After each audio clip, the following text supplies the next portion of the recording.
Maurice M. Glazer and Glazer Financial Network presents Tax Planning and Living Abroad. To see more videos or to find out more information, please go to www.glazerfinancial.com or call 888-553-7059. Just in reference also, there's also another new thing. I read all this fun stuff. Makes me not sleep at night sometimes. Read all stuff. The healthcare law. In the healthcare law, there's a little thing that says if you buy anything, you buy an Apple computer, if you buy a whatever, you go to a restaurant, go to Three Forks in Dallas 3 times and spend $900, you have to send them a 1099. So everybody is going to have to, honestly, we can make copies of this. Everybody is going to have to 1099 every vendor or every seller of merchandise and service. Now they started this back, oh God, this has been a law forever. But 10 years ago, 15 years ago, they started out to say, because the lawyers, No, that's the one we passed out. we need lawyers. But bless their heart, we have a considerable number of accountants, lawyers, doctors who tend not to report income. And there was a law a long time ago stating that you have to 1099 attorneys for all their fees. And most people don't do it, but it's there. And now, and you know, the problem is with our government today is the fact that we just hired 8,000 new IRS agents last year and 16,000 this year. Probably half of them with no accounting, tax information in their head. Some of them with nothing in their head. And they're out there reviewing things saying, okay, you took too much on your car, you took too much on your travel, you know, whatever. And they're just blasting out there trying to get information. So we get a lot of what we call correspondent audits now. So if you take too much deduction or whatever, you can expect a letter. We now are getting somewhere between 10 and 30 letters a month on just little BS, excuse my initials, information. Let me go back. One of the things I really think, I'm a creative person. When I started this business 20 years ago, I did some lifestyle planning. I was coming off of a massive heart attack. I used to weigh, I was as tall and as big as Mark back there. And, well, I shrunk. And this is true. Caroline knows this for a fact. But I used to weigh 358 pounds. I used to smoke 4-pack cigarettes a day. I was like a bowling ball. I had a 54-inch waist. It was huge, huge. And of course, I'm joking, I'm only 5'5" and a half or something like that. But I came into the thought process of saying, I want to be creative, I want to be innovative, and I'm sure as heck don't want to do tax returns. I don't want to do tax returns, I don't want to do bookkeeping. And my son said, but I want to go into business with you. And I was sort of retired. I was laying at my pool.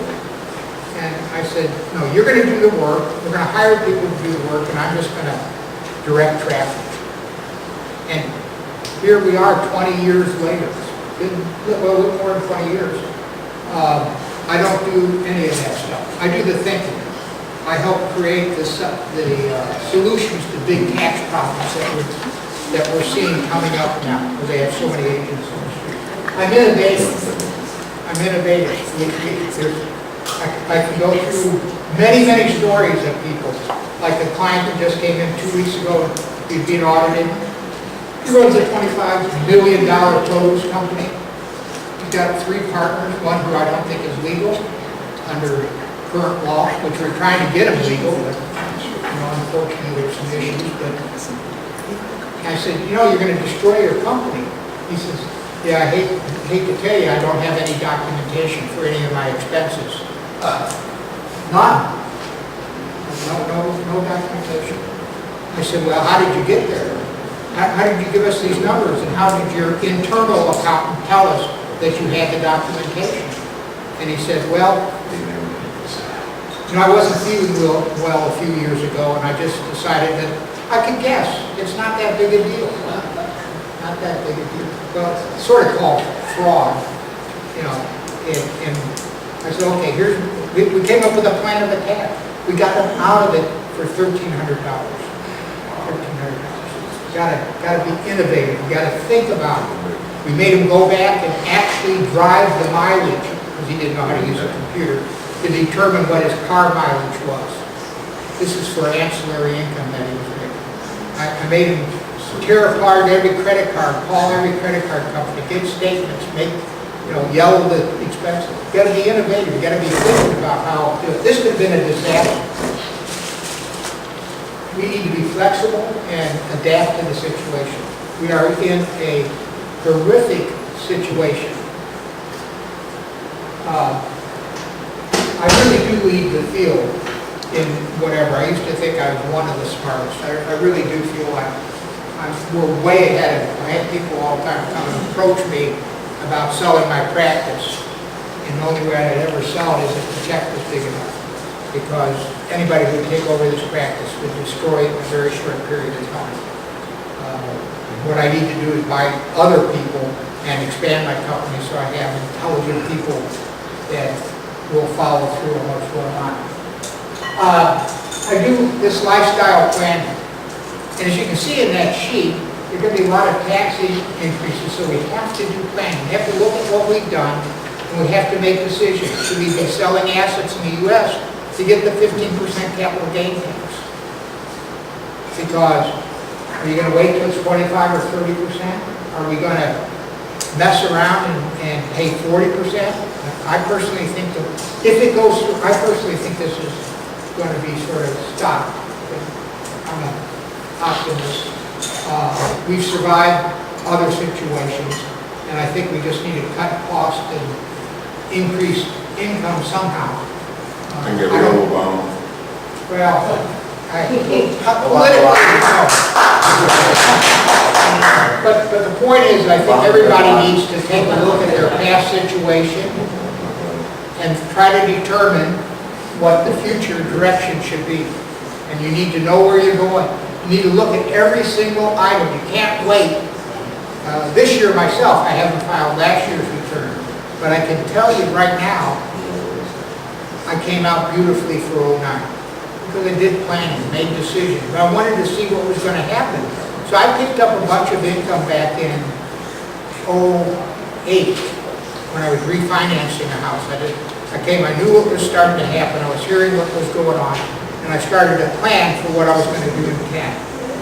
And what I have created is loss carry forwards for 2011. So we need to be thinking about, hey, where do we go? What's going to happen next year? If it's for last year, it's too late. If it's for last year, it's too late. So when we get to January 1st and we haven't done anything and all of this comes to fruition, it's a problem. We do a free financial physical. So if I get tax returns, I take a look at it, try to determine what needs to be done, what questions I might have, maybe some thoughts about what should we do in the future. When it comes to Canada, with Gary Shirley, my Canadian CPA, we have people we work with in Canada. So he knows enough to say, hey, I need to do this, we need to do that. We try to take care of things from that standpoint. And we got quite a few Canadian clients also who have businesses and whatever in the U.S. This is an important sheet and an important point. If you have questions or thoughts, you need to fill out the sheet if it happens today. In the future, because I don't bill by the hour, I expect everybody, if you have a question, to email me and say, hey, what about this? I'm thinking of doing this. What should I do? I'm more than willing. Mark mentioned the exit tax. I didn't make copies of it. I don't think it's in my book. But if you want to know what the exit tax is, I've got that. It's not what you think it is. It's 45% max, but on everything over, net profit over 600,000.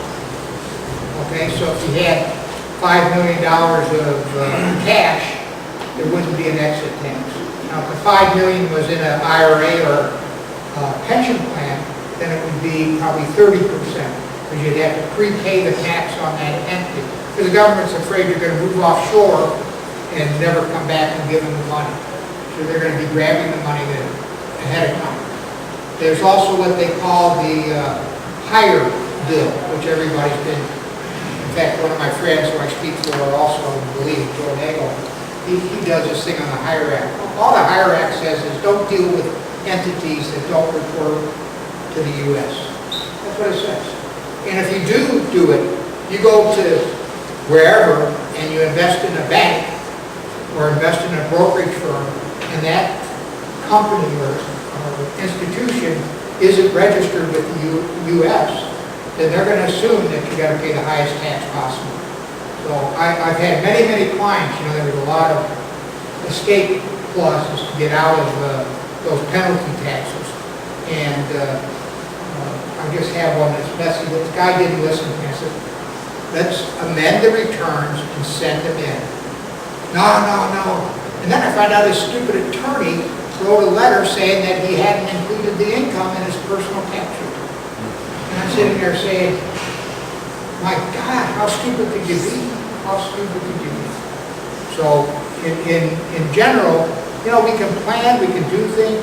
I'm one of these guys that say, hey, we got to be truthful, we got to report.